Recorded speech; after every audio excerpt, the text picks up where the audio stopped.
আলোচনা শুনবো ইনশাআল্লাহ। তথ্য নির্ভর আলোচনা শুনবো।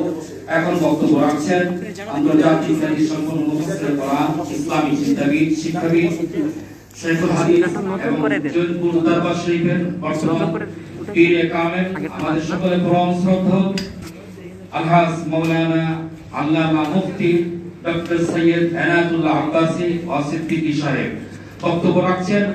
জৈনপুর দরবার শরীফের সুদক্ষ পরম শ্রদ্ধেয় পীরে কামেল জনাব আল্লামা মুফতি ডক্টর আল্লামা সৈয়দ মুফতি এনায়েতুল্লাহ আব্বাসী সিদ্দিকী সাহেব। আমি পরম শ্রদ্ধেয় প্রধান আলোচক আল্লামা ডক্টর সৈয়দ এনায়েতুল্লাহ আব্বাসী সাহেবকে তার তথ্য নির্ভর গুরুত্বপূর্ণ আলোচনা পেশ করার জন্য বিনীত অনুরোধ করছি।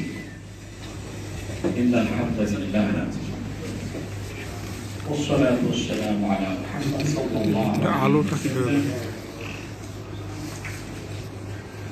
الذي بلغ الرسالة وأدى الأمانة وكشف الغمة ونصح الأمة الذي أكمل الله به قصر النبوة ختم الله به النبوة وحكم أن لا نبي بعده وأعلن في القرآن بالبرهان أن محمدا صلى الله عليه وسلم خاتم النبيين والمرسلين قبل 1500 سنة. أما بعد، أعوذ بالله من الشيطان الرجيم.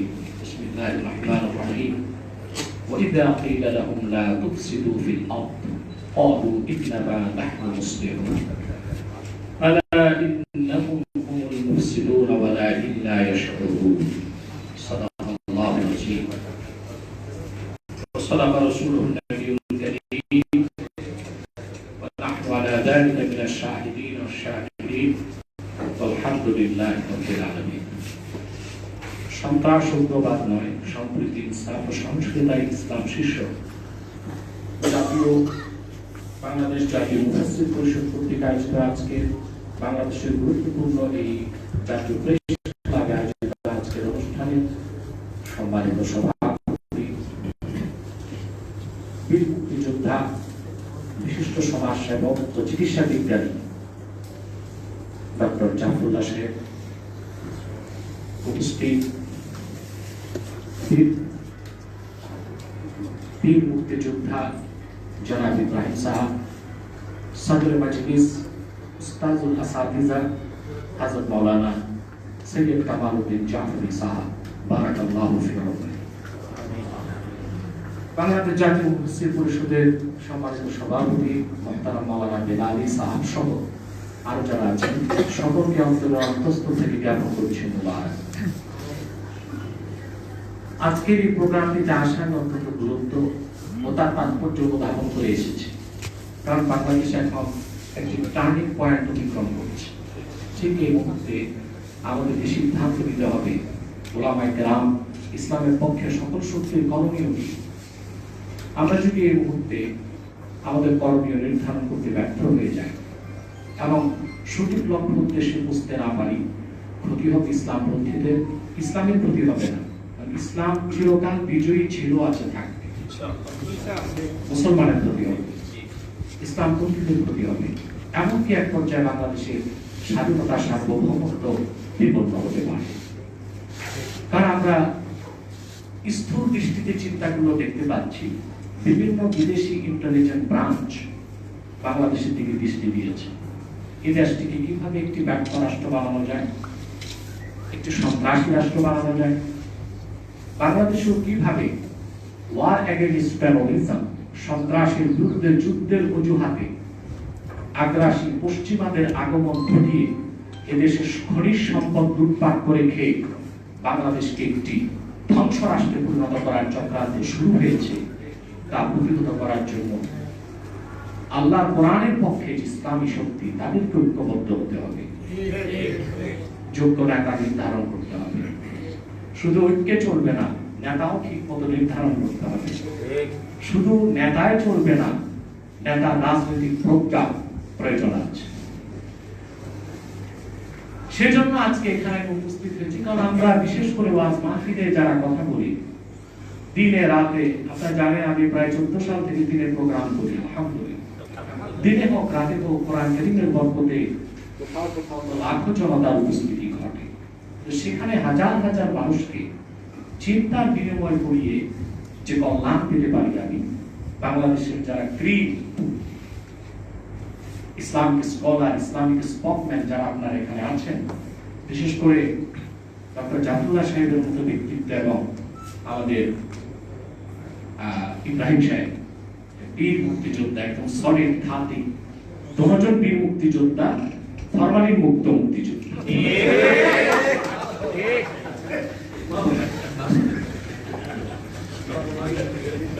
যদিও বা এখন মুক্তিযোদ্ধার সংজ্ঞা চেঞ্জ হয়ে যাচ্ছে, সেদিকে আমি যাচ্ছি না। আমি তো পলিটিক্যাল ফিগার না, পলিটিক্স এর কথা বলবো না। আমি রাজনীতি করি না, তবে রাজনীতিকে পর্যবেক্ষণ করি। আমি রাজনীতি করি না, তবে রাজনীতি আমার অধীনস্থদেরকে শিখাই।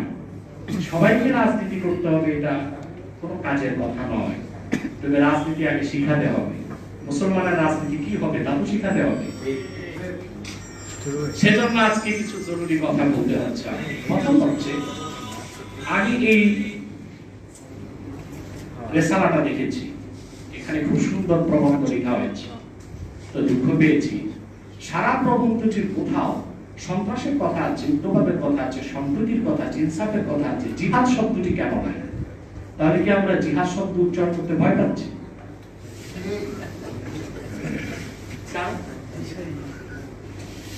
জিহাদের ব্যাখ্যাটা দিলেই তো যারা জিহাদকে সন্ত্রাস বলে তাদের মগজ ধোলাই হয়ে যায়। এখন আমরা যদি পশ্চিমাদের মিডিয়া সন্ত্রাসের কারণে কোরআন কারীমের একটি সুবহানাল্লাহ এত বড় একটি বিষয় কিতাব ও জিহাদের নামটি উচ্চারণ করতে ভুলে যায়, তো নিশ্চয়ই আল্লাহর আদালতে আমরা মুনাফিক, আর মুনাফিকদেরকে আল্লাহ সাহায্য করেন না। আল্লাহ তাআলা বলেছেন সাহায্যের জন্য মুমিন হতেই হবে। আমি চাই এটা সংশোধন করতে হবে। এবার আসুন সন্ত্রাস নিয়ে কিছু কথা বলছি। সন্ত্রাসের সংজ্ঞা আপনি এনসাইক্লোপিডিয়া ব্রিটানিকা, অক্সফোর্ড ডিকশনারি দেখবেন কেউ দিতে পারে নাই। সন্ত্রাসের সংজ্ঞা দিয়েছে আল্লাহ, কোরআন দিয়েছেন বিশ্ব মানবতার মুক্তির দূত মুহাম্মদ সাল্লাল্লাহু আলাইহি ওয়াসাল্লাম 1000 বছর আগে। আপনি যদি পৃথিবীর ডিকশনারি গুলো খুলেন যে what is the definition of terrorism, তার এক একজন এক এক কথা লিখেছে। মূল কথা হচ্ছে the violence of rules and regulation and destroying the normal position and climate, নিয়ম কানুন শৃঙ্খলা ভঙ্গ করা, স্বাভাবিক পরিবেশকে নষ্ট করা সন্ত্রাস। এটা তারা সংজ্ঞা দিয়ে থাকে। এবং এই সন্ত্রাসটা আমাদের দেশে যারা মিডিয়া কর্মী, অধিকাংশ বুদ্ধিজীবী, তাদের দুর্বিন্যাস শুধু ইসলামপন্থীদের দিকে থাকে। তারা কি কি সন্ত্রাস করলো, কেন? সন্ত্রাস কি শুধু ইসলামপন্থীদের দিয়েই হয়? আপনি ইন্টারন্যাশনাল আর্টিকেল গুলো দেখুন, তার স্পষ্ট লিখেছে that terrorism has been practiced with both rightist and leftist activities. ডানপন্থী বামপন্থী যে কোনো রাজনৈতিক দলের দ্বারা সন্ত্রাস হতে পারে, রেভলিউশন পার্টি দ্বারা সন্ত্রাস হতে পারে, এমনকি even it has been practiced by the organizations of government such as armies and intelligence branches. সরকারের মাধ্যমে সন্ত্রাস হতে পারে, ইন্টেলিজেন্স ব্রাঞ্চের মাধ্যমে সন্ত্রাস হতে পারে। তারাই বেশি করে। ডাক্তার জাফরুল্লাহ স্যার বলছেন তারাই বেশি করে। তারা সন্ত্রাসের সঙ্গে আসলে যারা গাছপালা কেটে পরিবেশ দূষণ করে সেটা পরিবেশ সন্ত্রাস। নদী দখল করে যারা বাড়িঘর নির্মাণ করে দখলদার, তারা নদী সন্ত্রাস করছে। প্রচুর কার্বন মনোক্সাইড এবং তৈরি করে যারা এনভায়রনমেন্ট পলিউশন করছে, তারা পরিবেশ সন্ত্রাস করছে। সচিবালয়ে, আদালতে, ডিপার্টমেন্টগুলোতে আরামকে দাঁড়ায় বসে নরম হাতে দামি কলমে যারা দুর্নীতি করছে, তারা কলম সন্ত্রাস করছে। তারা কলম সন্ত্রাস। আমার দৃষ্টিতে অস্ত্র সন্ত্রাসী থেকে অনেক বড় অপরাধী গণ সন্ত্রাসী। যারা পত্রিকায় কাজ করছেন, ঢালাও চোখ কান বন্ধ করে ইসলামের বিরোধিতা করছেন আর ইসলাম বিরোধী শক্তিকে প্রমোট করছেন, প্যাট্রোনাইজ করছেন, পুরুষ সাংবাদিকতার মাধ্যমে, তারাও গণ সন্ত্রাসী, তথ্য সন্ত্রাস করছে। আপনি সন্ত্রাসের সংখ্যা নির্ধারণ করেন আগে। সারা পৃথিবীতে সন্ত্রাসের বিরুদ্ধে ওয়ার এগেইনস্ট টেররিজমের নামে নেতৃত্ব দিচ্ছে আমেরিকা। তারপর কি হলো আমেরিকার নেতৃত্বে? 19টি বছরে আফগানিস্তানে $2.26 ট্রিলিয়ন তারা খরচ করেছে। আপনি জানেন এটা কত টাকা? 2 লক্ষ কোটি ডলারের চেয়ে বেশি। আমাদের বাংলাদেশের বাজেট হয়েছে এবার 6,32,000 কোটি টাকা প্রায়। আর শুধু আফগানিস্তানে আমেরিকা খরচ করেছে $2.26 ট্রিলিয়ন ডলার। বিশেষজ্ঞদের মতে এই টাকায় গোটা আফ্রিকা এবং উপমহাদেশের দারিদ্রতা দূর করা সম্ভব হতো যদি এই টাকাটা দারিদ্রতা বিমোচনে খরচ করা হতো। সে কেন সেখানে যুদ্ধ করলো 19টি বছর? একজন ব্যক্তি উসামা বিন লাদেনকে উদ্ধার করার জন্য, ঠিক কিনা? একজন ব্যক্তির জন্য সেখানে $2.26 ট্রিলিয়ন ডলার খরচ করেছে, তার 7,000 সৈন্য মরেছে, আর টুইন টাওয়ারে মরেছে 3,000, আর এখানে এসে তার সৈন্য মরে গেছে 7,000। 72,000 নিরীহ সৈন্য তালেবানকে হত্যা করেছে, প্রচুর বেসামরিক নাগরিককে হত্যা করেছে, 19 বছর যুদ্ধ করেছে তারা। তারপরে তালেবানের 9 দিনের প্রতিরোধ যুদ্ধে 19 বছরের যুদ্ধ শেষ, বাগরাম ঘাঁটি থেকে পালানোর মতো সুযোগ খুঁজে পায়নি। কেন এটা? পৃথিবীতে পরাশক্তি কাকে বলা হয়? 4টা শক্তি যার কাছে আছে। আমি অনুরোধ করছি আপনার কথা বলবেন, সাইডটা করবেন না। বলা হয় 4টা জিনিস যার কাছে আছে সে সুপার পাওয়ার হবে। মানি, মাসল, মিডিয়া, ম্যান্ডেট। টাকা আছে, বেশি শক্তি আছে, ম্যান্ডেট আছে, মিডিয়া আছে। 4টা শক্তি সবচেয়ে বেশি যে আমেরিকা, তার এই শোচনীয় পরাজয় ঘটল আফগানিস্তানে 19 বছরের যুদ্ধ শেষ 9 দিনের প্রতিরোধ যুদ্ধে। কেন? এটা রাজনৈতিক ব্যাখ্যা কোথাও কেউ দিতে পারবে না। ভিয়েতনামের সাথে তার তুলনা হয় না। ভিয়েতনামকে পিছনে সহযোগিতা করেছে রাশিয়া এবং চায়না। বলবেন পাকিস্তান করেছে, পাকিস্তান নিজেই দুর্বল রাষ্ট্র। দুটো পরাশক্তিকে তারা পরাজিত করেছে। কেন? তার জবাব আপনাকে কোরআন কারীম থেকে দিতে হবে। ওয়া ইয়াতাওয়াল্লাহু ওয়া রাসূলুহু ওয়াল্লাযীনা আমানু ফাইন্না হিজবাল্লাহি হুমুল গালিবুন। যারা আল্লাহকে মালিক হিসেবে বিশ্বাস করে, মুহাম্মদ সাল্লাল্লাহু আলাইহি সাল্লামের ঈমানদার উম্মত হবে আর মুমিনকে নেতা বানাবে, তারাই আল্লাহর দল, তারা বিজয়ী হবে। পৃথিবীর কোন শক্তি তাদেরকে দমিয়ে রাখতে পারবে না। আসেন সন্ত্রাস কাকে বলে? আমেরিকা বলা হয় মুসলমান সন্ত্রাস করে আর ইসলাম সন্ত্রাস শিখায়। এর চেয়ে মিথ্যা কথা পৃথিবীতে আর একটাও নাই। এটা কেন বলে না? আপনি যাই করুন, আমাদের দেশে যত পত্রিকা আছে, স্যাটেলাইট চ্যানেল বলেন, সোশ্যাল মিডিয়া আমাদের হাতে আছে। Satellite channel, print media, news media, সবগুলোর পিছনে খুঁজে পাবেন হয় মোসাদ, নয় র, নয় সিআইডি।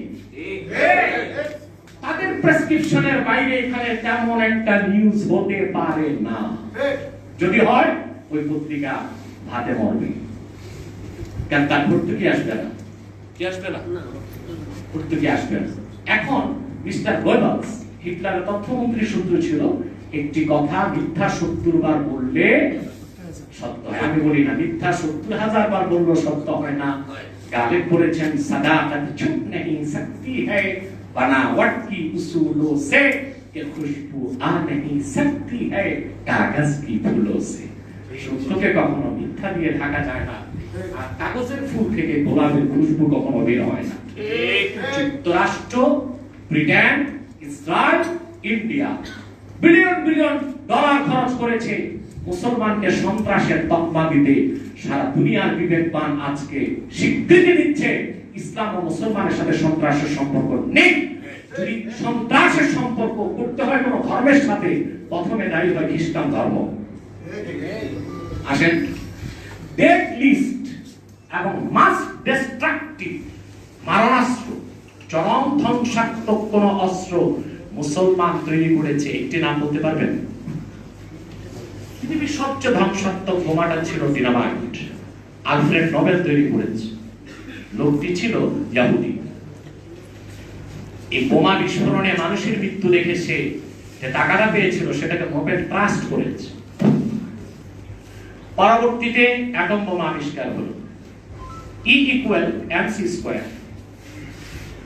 আপেক্ষিক আণবিক ভর থেকে অ্যাটম বোমা আবিষ্কার হয়েছে। এই সূত্র আবিষ্কার করেছে আইনস্টাইন, সে ছিল ইহুদি। বোমা তৈরি করেছে আমেরিকাতে লিটল বয় আর ফ্যাটম্যান, দুটা বোমা তৈরি করলো খ্রিস্টানরা। তারপর বোমা দুইটাকে বহন করলো খ্রিস্টানরা। জাপানে যে হিরোশিমা নাগাসাকিতে বোমা নিক্ষেপ করে 2 দিনে প্রায় 6 লক্ষ মানুষ হত্যা করেছে, বোমা আবিষ্কার করলো ইহুদি, বোমা তৈরি করলো খ্রিস্টান, বোমা ফেললো খ্রিস্টান, লাখ লাখ মানুষকে মারলো খ্রিস্টান আর ইহুদিরা, আর সন্ত্রাসী হয়ে গেল মুসলমান। প্রথম বিশ্বযুদ্ধে, দ্বিতীয় বিশ্বযুদ্ধে অক্ষশক্তি মিত্র শক্তি, কোন একটা পক্ষে কোন মুসলিম নেতৃত্ব ছিল না, ছিল খ্রিস্টান নেতৃত্ব, ছিল বৌদ্ধদের নেতৃত্ব, ছিল ইহুদিদের নেতৃত্ব। তাহলে সন্ত্রাসের সাথে কোন ধর্মের যদি সম্পর্ক নাই, আমি বলি যদি থাকে তাহলে বলতে হবে ইহুদি, বৌদ্ধ, খ্রিস্টান, ইহুদি। ইসলাম ও মুসলমানের সন্ত্রাসের সাথে কোনো সম্পর্ক নেই। ইসলাম সন্ত্রাসের সংজ্ঞা কি দিয়েছে? আল্লাহ পাক বলেছেন কারণ অবিশ্বাসীদের ব্যাপারে, ইযা কিলা লাহুম লা তুফসিদু ফিল আরদ, এই পৃথিবীতে তোমরা ফাসাদ করো না, বিপর্যয় করো না, বিশৃঙ্খলা সৃষ্টি করো না। তারা বলেছে ইন্নামা নাহনু মুসলিমুন, আমেরিকা যেমন বলছে। আল্লাহ বলেছেন কাফেররা তাদের অবিশ্বাসীদের, মানে যেটা বাংলা করে চোরের মার বড় গলা, সব সন্ত্রাস তারাই করে, আবার তারাই বলে আমরা পৃথিবীতে কল্যাণ চাই, আমরা তো টেরোরিজমকে বন্ধ করতে চাই। তারপর টেরোরিজম বন্ধ করতে যে দ্বিতীয় বিশ্বযুদ্ধ, প্রথম বিশ্বযুদ্ধে তোমরা প্রায় 16 কোটি মানুষ মারলা, তারপর আমেরিকান নেতৃত্বে ভিয়েতনামে 20 লাখ মানুষ মারলা, উপসাগরীয় যুদ্ধে তোমরা শুধুমাত্র ইরাকে তোমাদেরই আবিষ্কৃত ইহুদি মোসাদের একটি মিস ইনফরমেশন শুনলা যে ইরাকে প্রচুর কেমিক্যাল ওয়েপন আছে, রাসায়নিক অস্ত্র আছে। তোমরা 2500 বছরের সভ্যতা লালনভূমি ইরাককে তছনছ করেছো, 22 লক্ষ মানুষকে উপসাগরীয় যুদ্ধে তোমরা হত্যা করেছো, সারা দুনিয়া তোমরা সন্ত্রাসকে প্যাট্রোনাইজ করেছো, আর মানুষের রক্তে ভূপৃষ্ঠকে রঞ্জিত করেছো। আর তোমরাই বলছো আমরা ওয়ার এগেইনস্ট টেরোরিজম করছি, আমরা সন্ত্রাসের বিরুদ্ধে যুদ্ধ করছি। এই অবিশ্বাসীদের চরিত্রের কথা আল্লাহই বলে দিয়েছেন, আল্লাহ ইন্নাহুম হুমুল মুফসিদুন, ওরা যারা কল্যাণের কথা বলে, শান্তির কথা বলে, হিউম্যান রাইটস মানবাধিকারের কথা বলে, এরাই আসল সন্ত্রাসী, এরাই আসল বিপর্যয় সৃষ্টিকারী। ওয়ালাকিল্লা ইয়াশকুরুন, কিন্তু তারা তো অনুধাবন করে। অতএব পশ্চিমারা সন্ত্রাসের যে সংজ্ঞা দেয় সেটা আমরা মানতে পারি না। ইসলামে সন্ত্রাস নেই, ইসলামে সহিংসতা নেই। ইসলাম সম্প্রীতিকে, সম্প্রীতি, সভ্যতা শিক্ষা দিয়েছেন বিশ্ব মানবতার মুক্তির দূত মুহাম্মদ সাল্লাল্লাহু আলাইহি ওয়াসাল্লাম 1000 বছর আগে। আমি একটা তথ্য দিচ্ছি, রাসূল করিম সাল্লাল্লাহু আলাইহি ওয়াসাল্লামের জামানায় 1000 বছর আগে গাজওয়া, সারিয়া, জুয়ুশ এবং বুরুস সব মিলিয়ে যুদ্ধ হয়েছে প্রায় 60-এর অধিক। কতগুলো যুদ্ধ? আমাদের ইব্রাহিম স্যার খুব সুন্দর বই লিখেছেন, ব্যাটল অফ ইসলাম। এই তথ্যগুলো নাকি আরো সমৃদ্ধ করবে। মোট 60-এর বেশি যুদ্ধ হয়েছে। আপনি অবাক হবেন, আল্লাহ হাবিব মুহাম্মদ সাল্লাল্লাহু আলাইহি ওয়াসাল্লামের নূরের জামানায় 60টির মতো যুদ্ধে 10 বছরে মানুষ নিহত হয়েছে মাত্র 1018 জন। কি চিন্তা করা যায়? ইসলামের পক্ষে এবং বিপক্ষে মোট মানুষ নিহত হয়েছে 1018 জন। তাহলে রাসূল করিম সাল্লাল্লাহু আলাইহি ওয়াসাল্লাম যে কিতাব, যে জিহাদের শিক্ষা দিয়েছেন, সেটা মানুষ হত্যার জন্য নয়, সেটা মানবতা প্রতিষ্ঠার জন্য। সেটা সন্ত্রাসের জন্য নয়, সেটা সন্ত্রাস নির্মূল করার জন্য। সেটা নারীর অধিকার প্রতিষ্ঠা করার জন্য, মা বোনদের সম্ভ্রমকে রক্ষা করার জন্য, মুসলিম স্টেটের স্বাধীনতা সার্বভৌমত্বকে রক্ষা করার জন্য। সেজন্য মানুষ মারা গিয়েছিল মাত্র 1018 জন। অথচ সেই যুগে ইসলামের ঠিক কিছুকাল পূর্বে বখতে নাসার বাইতুল মুকাদ্দাসে হামলা করেছিল। সেই যুদ্ধে 7 লক্ষ ইহুদিকে হত্যা করেছিল বখতে নাসার। সেই যুদ্ধ তো হত্যা ছিল, রাজধানী ছিল। রোমান বাইজেন্টাইনরা আবার হামলা করলো বাইতুল মুকাদ্দাস ইহুদিদের উপর, লক্ষ লক্ষ মানুষকে তারা হত্যা করেছে। সেই হত্যা সন্ত্রাস খুনকে বন্ধ করতে ইসলাম ইনসাফ দিয়েছে, সেটা হলো জিহাদ ও কিতাব। সেই সত্যটা আমাদের তুলে ধরতে হবে। পশ্চিমাদের প্রোপাগান্ডা আমরা যদি আমাদের কথাগুলো ভুলে যাই আর বাদ দিই, তাহলে আমরা তো মুমিনের খাতায় নাম থাকবে না। তো আল্লাহ সাহায্য কেমন করে পাবো আমরা? পশ্চিমাদের যে দাস, ওটাই ভুলা যাবে না। পশ্চিমাদের ডেমোক্রেসি মুসলমানের জন্য না। পশ্চিমাদের ডেমোক্রেসি আমরা মিশরে পাই নাই। 80 বছর রাজনীতি করে ইখওয়ান ক্ষমতায় গিয়েছে, সেখানে সিসির মাধ্যমে সামরিক তন্ত্র জারি করেছে পশ্চিমারা। তখন ডেমোক্রেসি মুসলমানের জন্য তারা অ্যাপ্লাই করে নাই। করে নাই তা আলজেরিয়া করে নাই। বাংলাদেশে কি ডেমোক্রেসি আছে? বাংলাদেশে যে গণতন্ত্র চলছে, কি গণতন্ত্র? আমি আমি আমি আমি ব্যক্তিগতভাবে গণতন্ত্র বিশ্বাস করি না, আমি খেলাফতে বিশ্বাস। কোন কালে খেলাফত কায়েম হবে আমার স্বপ্নই থাক, কিন্তু আমি সেই আইডিওলজি থেকে এক চুল সরব না ইনশাআল্লাহ। কেন? গণতান্ত্রিক ভাবে ইখওয়ান ক্ষমতায় গেল মিশরে, ইখওয়ানকে 1 বছর ক্ষমতায় থাকতে দেওয়া হয় নাই। সেখানে গণতন্ত্র দরকার নাই। সেখানে পশ্চিমাদের দৃষ্টিতে সিসি হচ্ছে একনায়কতন্ত্র, রাজতন্ত্র, সামরিক তন্ত্রটাই বৈধ। বাংলাদেশে গণতন্ত্রের দরকার নেই। এখন চলতেছে এই দেশে ডেমোক্রেসি অফ মেকিয়াভেলি, মেকিয়াভেলিটা চলতেছে না। এটা ওনারা জাফর হাসান বলতে পারবেন ভালো, ইব্রাহিম স্যার বলতে পারবেন ভালো, যে গণতন্ত্রটা বাংলাদেশে এখন চলছে এটা হচ্ছে মেকিয়াভেলির গণতন্ত্র। অর্থাৎ যত পারো জনগণকে ধোঁকা দিয়া বোকা বানায়া ক্ষমতার লংজিভিটি পায়। এটা বাংলাদেশে চলতেছে। তাহলে আমরা এই পশ্চিমাদের গণতন্ত্রের সংজ্ঞা কেন নিব? তাদের হিউম্যান রাইটস, মানবাধিকারের সংজ্ঞা কেন নিব?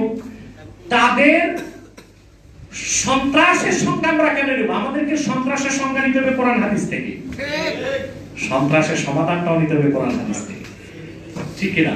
আল্লাহর আখির নবী, নবীগণের মাথার তাজ নূর নবী মুহাম্মদ সাল্লাল্লাহু আলাইহি ওয়াসাল্লাম 1000 বছর আগে যে পরিপূর্ণ জীবন বিধান দিন ইসলাম দিয়েছেন তা পরিপূর্ণ। সেখানে রাজনৈতিক আদর্শ আছে, সেখানে সন্ত্রাসের বিরুদ্ধে কিভাবে কাজ করতে হবে তা খুঁজে নিতে হবে। সেখানে আমাদের আইন ও কানুন, দেওয়ানি, ফৌজদারি, মানবাধিকার, নারীর অধিকার, শিক্ষার অধিকার কি হবে তা সেখান থেকে আমাদেরকে নিতে হবে। অথবা আমাদেরকে এই তাগায়্যুর পরিবর্তনের জন্য মানহাজ সালাফিকে নিতে হবে। সেই পরিবর্তনটা আমাদের নিতে হবে, মানহাজ সালাফিকে গ্রহণ করতে হবে। সেটা আব্রাহাম লিঙ্কন থেকে দরকার নাই নেওয়া, সুযোগও নাই নেওয়া। জর্জ ওয়াশিংটন থেকে, পিথাগোরাস থেকে, অ্যারিস্টটল থেকে, পশ্চিমাদের থেকে আমাদের নেওয়ার দরকার নাই। ইসলাম যেটা দিয়েছে সর্বোন্নত, সর্বোত্তম, সবচেয়ে পরিপূর্ণ এবং যার উপরে কিছু নাই, ফাইনাল ডিসিশন। অতএব তারা যেটাকে সন্ত্রাস বলে আমরা সেটাকে সন্ত্রাস বলবো না। আমাদেরকে সন্ত্রাসের সংজ্ঞা নিতে হবে কোরআন কারীম থেকে। সহনশীলতা, সম্প্রীতি ইসলামের চেয়ে বেশি কে শিখায়? পৃথিবীর যে দেশগুলোতে ইসলাম পৌঁছেছে আপনি দেখুন, কখনো জবরদস্তি হয়েছে? কোন ঐতিহাসিক দেখাতে পারবে? ওসমানী খেলাফত যখন প্রতিষ্ঠিত হলো, 1,70,00,000 বর্গ কিলোমিটার এলাকায় ওসমানী খেলাফত যখন ছিল, ওটা অর্ধেক এশিয়া, অর্ধেক ইউরোপ, অর্ধেক আফ্রিকা। ওসমানীগণের ইতিহাসে কেউ দেখাতে পারবে না জোর করে মুসলমানরা কোন অমুসলিমকে জবরদস্তি মুসলমান করেছে, কেউ দেখাতে পারবে না। ইসলাম বাড়াবাড়িকে পছন্দ করে না। রাসূল করিম সাল্লাল্লাহু আলাইহি ওয়াসাল্লামের হাদিস আছে, বাশিরু ওয়ালা তুনাফিরু, ইয়াসসিরু ওয়ালা তুআসসিরু। ইসলাম হচ্ছে দীনুস সামহা, পুরাটাই সম্প্রীতি, পুরাটাই হচ্ছে দয়ায় ভরা।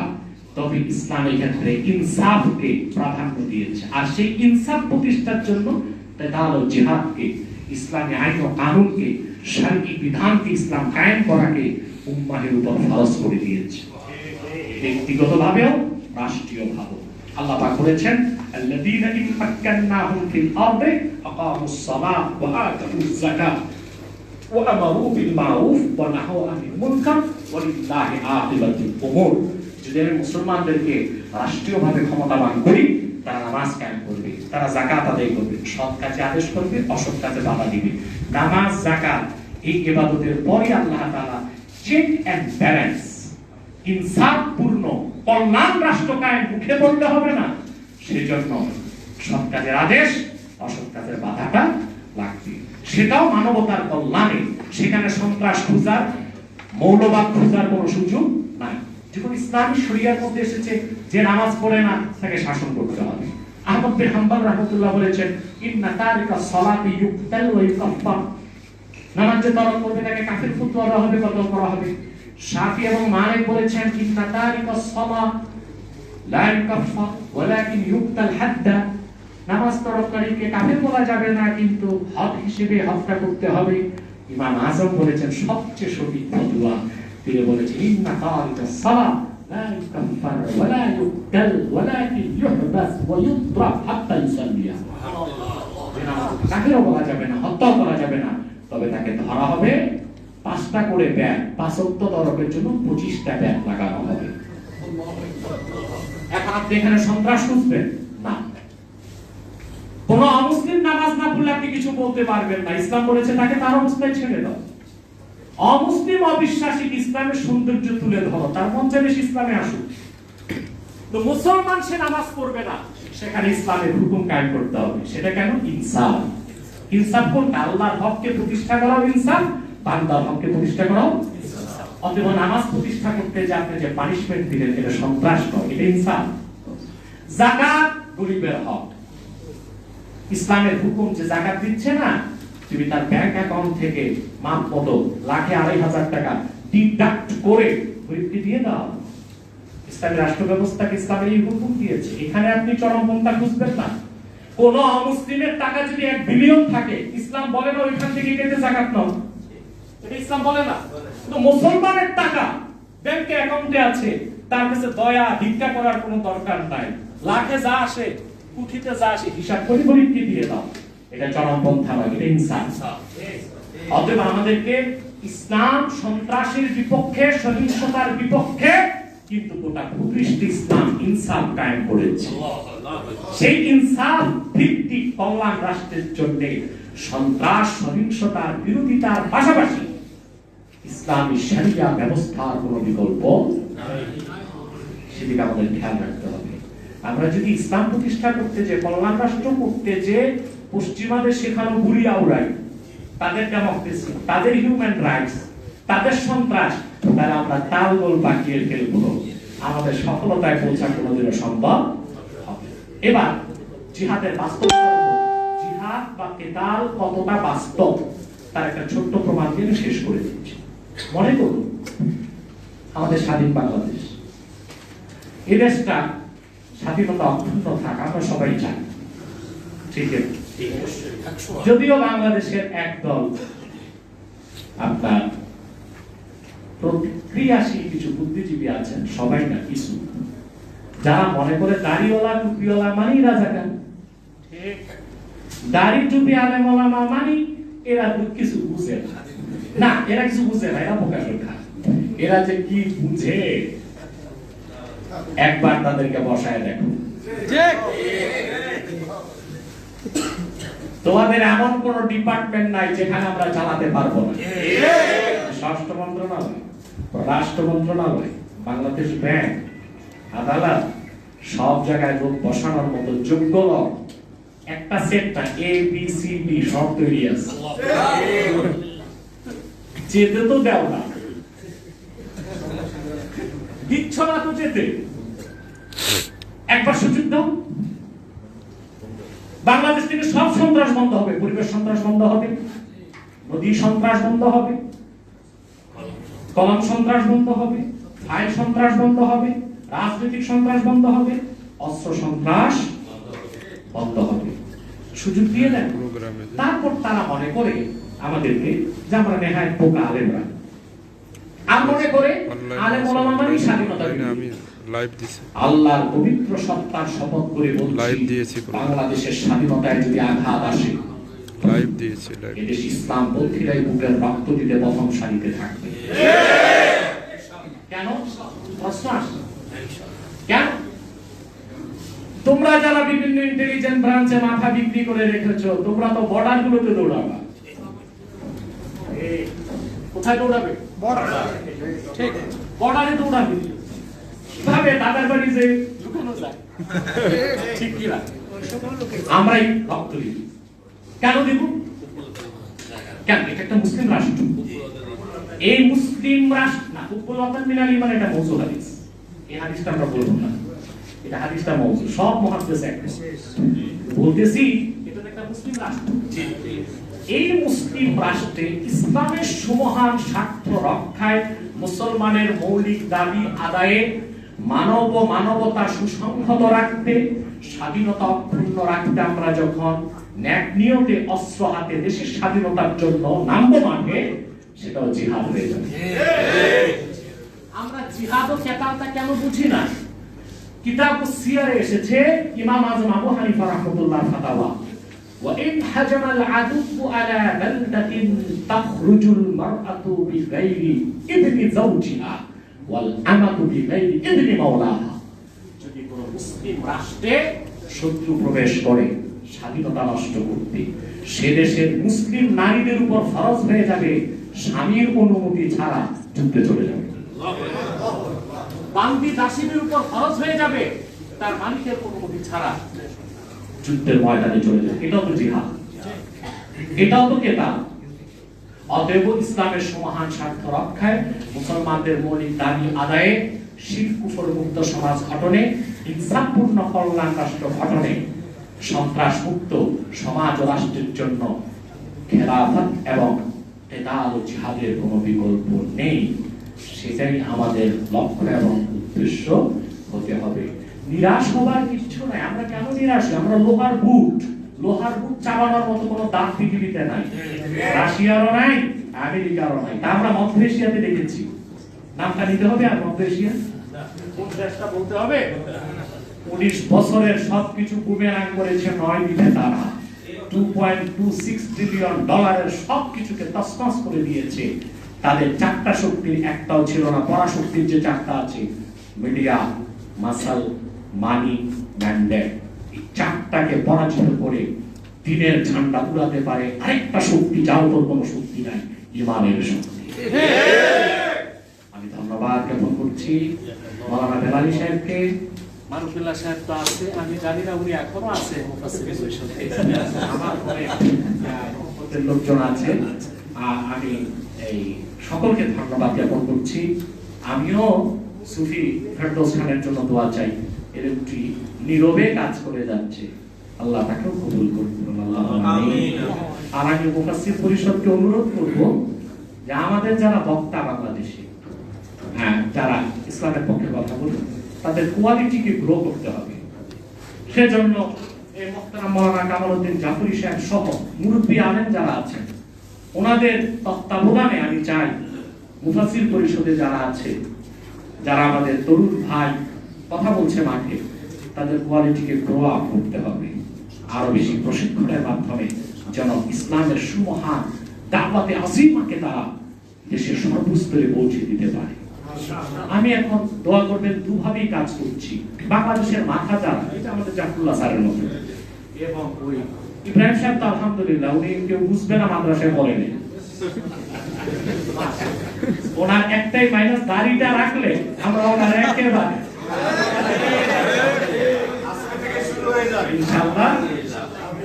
এত সুন্দর কথা তিনি বলেন, বুঝার কোনো উপায় নাই। তিনি মাদ্রাসায় পড়েন নাই, এবং তিনি এইসব মুক্তিযোদ্ধাদেরকে দেখলে আমাদের ভালো লাগে, যারা এরাই আলহামদুলিল্লাহ এদেশের স্বাধীনতার জন্য এদের যে অবদান, এটা আমরা কোনোদিন পূরণ করতে পারবো না।